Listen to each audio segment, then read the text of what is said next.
Hi, it's Therese from Lostinpaper, and today I'm here with a new addition to the Leading Ladies family, and I'd like to introduce you to the little lady. And she comes with her own coordinating stamps, and there's heaps of fun to be had. But today I'm only going to be using two of the stamps out of the set, and that's the little girl herself and the lollipop, or the small lollipop image.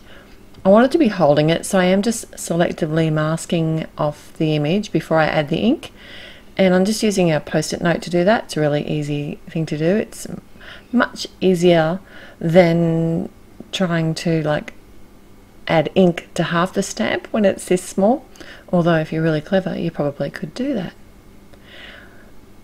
I am stamping directly onto a piece of 110-pound Nina white cardstock, and I thought it'd be fun just to have a few of these little lollipops tumbling down out of the sky. So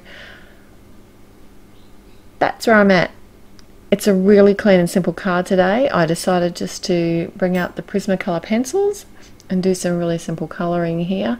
I have mostly been colouring with watercolours and Copic markers lately. I think if I'm strapped for time, pencils aren't my medium of choice because they do take me a bit longer, especially when I make mistakes and add too much pencil. I normally try and use a really light hand. I don't know, maybe I'm a bit out of practice, but oh my gosh, isn't that cheek red? Looks like she's got slap cheek, which is an actual illness, but she hasn't got it because I do fix it. And obviously it will look better once I add the rest of the colours as well. The good thing about pencils is that they are fairly forgiving. I haven't actually used any Gamsol on here yet, so I can come in with my eraser and actually just remove a little bit of the pencil, which is what I'm doing. And then I also find that when I come in with the Gamsol on my blending sticks that the colour does mute quite a bit. I like to add a few layers of colour before I come in with my Gamsol, because then I can always add more after if I want to. And then I usually like to come in with my shading last. So look, she's all better now. Her virus is gone. If only it were that simple. Now there is a question that I've been wanting to ask. I was talking to my friend the other day, and she was saying to me that she doesn't actually use her blocks for stamping anymore.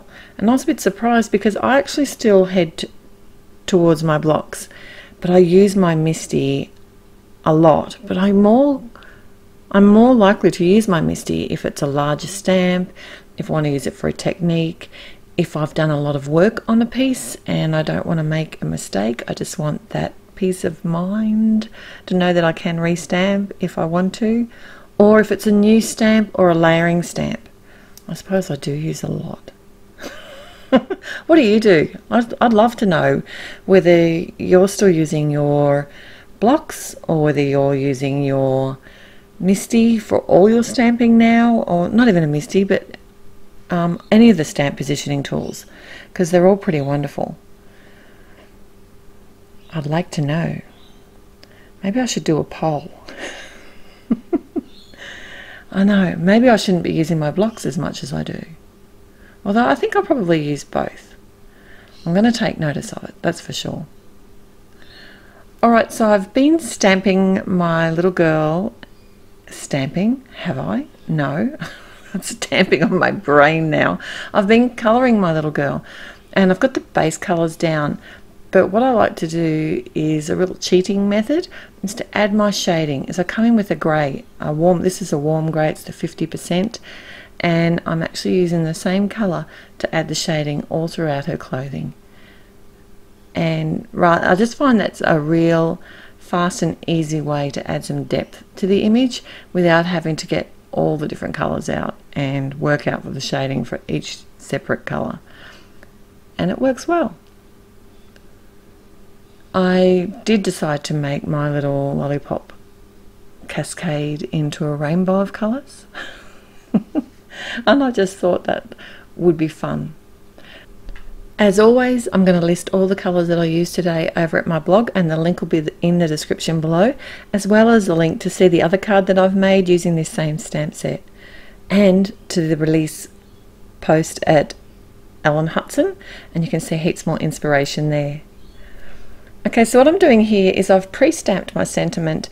It's from the Totally Random Sayings Volume 2 set, and I'm using some Catherine Pooler ink, and it's a nice bright pink called Party Dress, and I just pre-stamped it on a scrap piece of paper so I could work out my placement and make sure that it was going to fit and sit exactly where I wanted, directly on the front of the card, and I stamped that with blocks.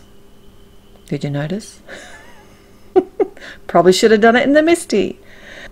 Anyway, all that's left to do is add this to the front of a top fold card, and that's my finished card for today.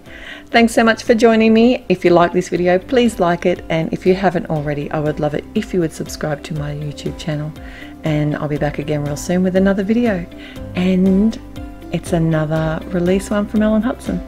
Till then, happy paper crafting. Bye.